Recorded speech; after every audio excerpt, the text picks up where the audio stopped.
Señores, gracias por continuar a esta hora de la mañana. Mi primera actuación en esta sección va a ser saludar a Sara. Sara Simón, que está en España, que quizás nos vea, un saludo de parte mía y de parte de Eliades Acosta Matos. Y nuestras felicitaciones, y tú sabes por qué. Sara estará la próxima semana, eso es lo que yo espero. Eliades, buenos días. Muy buenos días, muy bien la mención a Sara. ¿Verdad? Y la felicitación también. También. Entonces, Eliades ha decidido en el día de hoy tratar unos temas, digamos que distintos. Generalmente la agenda internacional informativa tiene temas muy puntuales que colman el día. Pero son temas que se están tratando en la actualidad. Y el primero que proponías es una teoría que ha dado Tony Raful, escritor, que sé que conoces porque has estado incluso en alguna de sus botas de circulación, son amigos. Tony Raful tiene una teoría de que probablemente Johnny Aves esté vivo. Eliades ha sido escritor de muchos libros de historia dominicana, es un investigador, está permanentemente en contacto con la historia de este país.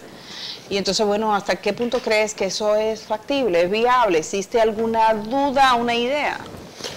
Y recordarle a la gente, por supuesto, quién fue él. Bueno, Johnny Aves fue un personaje siniestro de la historia dominicana, al extremo que le ha quitado en gran parte en la memoria popular el protagonismo de la infamia a Trujillo. Es decir, la gente más habla de Johnny Aves a veces que de Trujillo. Johnny Aves empezó muy temprano a tratar de ganarse el favor de Trujillo. Lo primero que hizo fue enviarle un merengue, la letra de un merengue. Eso es muy poco conocido, luego empezó... Seguro un merengue lambón. Un merengue lambón, por supuesto, de los que Trujillo recibía muchísimos a diario. Luego trató de entrar por la vía como narrador deportivo, era narrador del hipódromo y escribía en la revista que tenían estos amantes de estos deportes, y por ahí logró entrar al Comité Olímpico Dominicano y de ahí se acercó a la familia Trujillo. En el año 55 le pidió a Trujillo mediante carta que lo enviase a México a estudiar policiología, diciéndole que tenía muchas ideas a su favor, y en efecto eso ocurrió. Y a partir de ahí empezó una carrera criminal que termina con su aparente muerte en julio de 1967 en Haití. La primera vez que le escuché a Tony esta hipótesis fue leyendo su libro sobre la muerte del presidente de Guatemala, Castillo Armas, tras haber entrevistado en Miami a Gloria Bolaños, que tuvo una destacada participación en ese affair, y que ella le reveló que Johnny Aves estaba vivo, que lo había ido a ver hacía alrededor de 2 o 3 años, y que por esa razón ella lo podía afirmar, aunque estaba cambiado, quiere decir, le habían hecho algunos cambios en el rostro, aunque era identificable. A partir de ahí, Tony ha ido reflexionando, acumulando puntos de vista sobre el tema. Cuando me preguntan sobre si es real o no la posición de Tony al respecto, yo soy cauteloso. Sí. O sea, pues yo estoy formado en la escuela de la investigación basada en documentos. En la evidencia. En evidencias. Y prefiero mantener ante esta posibilidad una cierta distancia que no rechaza la posibilidad de que lo esté. Sí. No lo rechaza. Pero o sea, no existe evidencia. No existe hasta el momento una evidencia concluyente que ojalá exista, ojalá se presente. Siempre se ha dicho que él fue de alguna manera ultimado, porque la palabra no sería asesinado, en este caso sería masacrado casi o ajusticiado. Sí. Un acto de justicia, independientemente de lo que tenía. Johnny Aves en Haití, que estaba con la dictadura de Duvalier, que hubo una conspiración del esposo de la hija de Duvalier, que varios coroneles, y que él también formó parte de ese grupo, y que habría sido ultimado. Esa es la versión que se nos da, vamos a decir la clásica versión. Pero no hay una evidencia. Bueno, adelanto algo, o sea, en el Archivo General de la Nación estamos revisando la documentación del año 67 y 68. Buscando datos, por ejemplo, hoy en la mañana apareció un memorándum que le pasan a Balaguer con un recorte de prensa del periódico El Tiempo de Nueva York, donde decía en enero del 67 que Johnny Aves estaba en Haití al servicio de Duvalier. Sí existe, o sea, crímenes hubo alrededor de la supuesta muerte de Aves, porque sí he tenido en mis manos un documento en el cual el gobierno francés hace investigaciones en los años posteriores, porque la criada, la sirvienta de la casa, la doméstica de la casa donde matan a Aves, supuestamente a su esposa y a sus 2 hijos, hijas. Supuestamente esa señora era francesa y el gobierno francés abrió una investigación al respecto. Por lo tanto, sí hubo investigación. O sea, ¿la esposa de él era francesa? No, la dueña de la casa. La criada, la persona que trabajaba en la casa, la doméstica, era francesa y hubo una investigación del gobierno francés. Por lo tanto, hubo al menos el crimen de la criada y quizás de otras personas que yo no me atrevería a asegurar en una u otra dirección. Ahora, mi posición, para resumirlo de Johnny Aves, es la siguiente: ojalá esté vivo.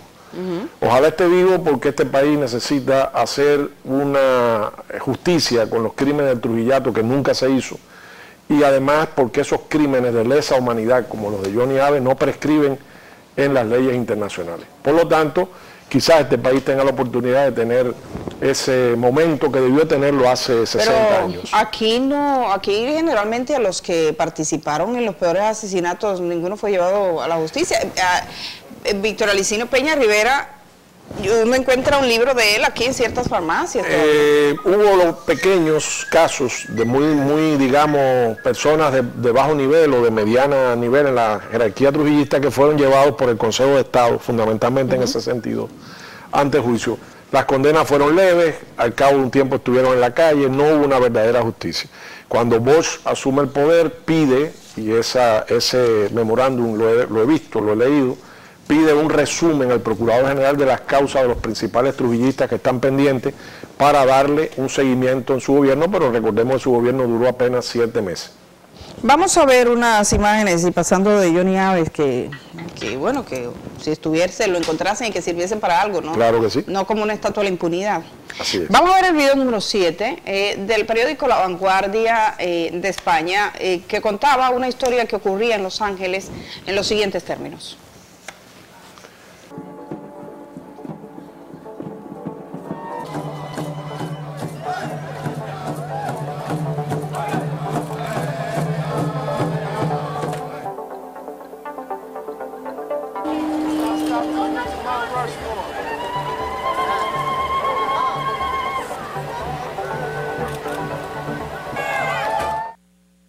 Esa es la imagen de Cristóbal Colón, la estatua de Cristóbal Colón en Los Ángeles, derribada hace poco más de una semana, casi 2 semanas, el día 12 fue que se produjo, diciendo que bueno, que este básicamente fue un genocida. Hay mucho debate sobre eso, Eliades. Sí, es un tema, digamos, de guerra cultural. O sea, cada cierto tiempo hay debates sobre si una persona debe estar en una tumba o no. El caso de Franco ahora en España, que están propugnando que se saque del Valle de los Caídos y se haga un entierro privado. El caso de Santana, aquí en el Panteón Nacional, que si debe estar, que si no debe estar. Son temas recurrentes. Ahora, en el caso de Colón, valga decir que si bien su figura como descubridor, entre comillas, Nuevo Mundo, es una figura muy controvertida, y esta misma empresa, Descubrió el Nuevo Mundo, fue una empresa comercial en la cual, por las capitulaciones de Santa Fe con los reyes católicos, él recibía la 10ª parte de todas las riquezas que iba a descubrir, y los reyes las otras 9 partes.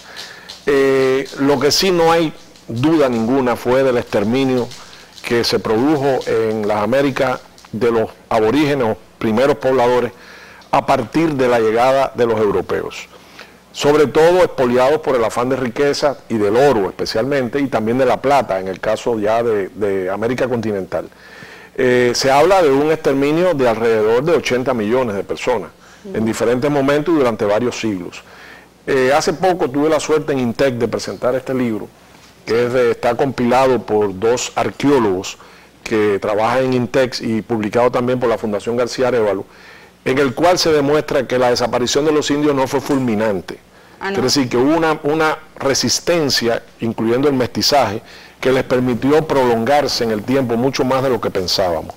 Aquí se hacen una serie de demostraciones arqueológicas, culturales, históricas, que demuestran que no fue tan fulminante. Ahora, sí ocurrió una crueldad abusiva. El mismo Colón, en la primera carta que presenta a los reyes, fechada en febrero de 1493 en Islas Canarias, les dice que él ha tenido que ponerse duro y poner carácter con sus compañeros, porque ya desde aquel primer encuentro estaban engañando a los indios, regalándole pedazos de losa, pedazos de pipas, etcétera, por oro, cambiado por gran cantidad de oro, Por lo tanto, ahí hay una prueba de que desde el principio no hubo respeto hacia ese estado, digamos, de indefensión que tenían los indios. Colón dice que eran muy pacíficos.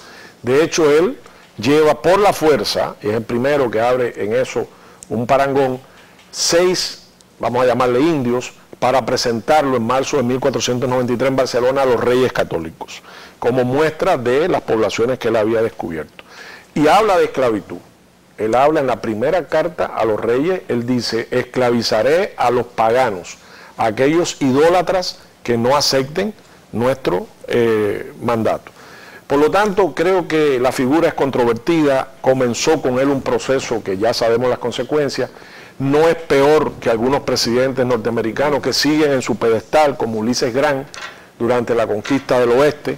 Ahora mismo acaba de, Josep Borrell, el ministro de Relaciones Exteriores de España, acaba de cometer la pifia imperdonable de decir que solo 4 indios fueron muertos en el oeste, cuando fueron centenares de miles los asesinados, incluso hasta con guerra biológica, les regalaban mantas contaminadas de viruela para exterminarlo.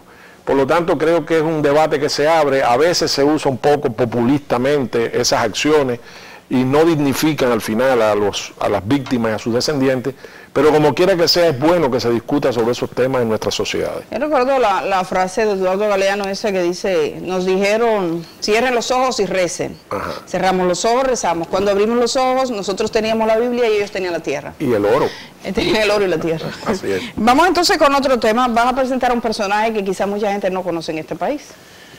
Sí, se trata del filósofo conservador norteamericano Francis Fukuyama, que saltó al estrellato en 1992 al caer el muro de Berlín y la Unión Soviética a disolverse, por un libro llamado El fin de la historia y el último hombre, en el cual presagiaba que el futuro de la humanidad ya estaba garantizado con el triunfo de las sociedades capitalistas desarrolladas, o el mercado libre, como le llamaba también, y que a partir de ahí viviríamos una etapa de paz, prosperidad y felicidad sin fin.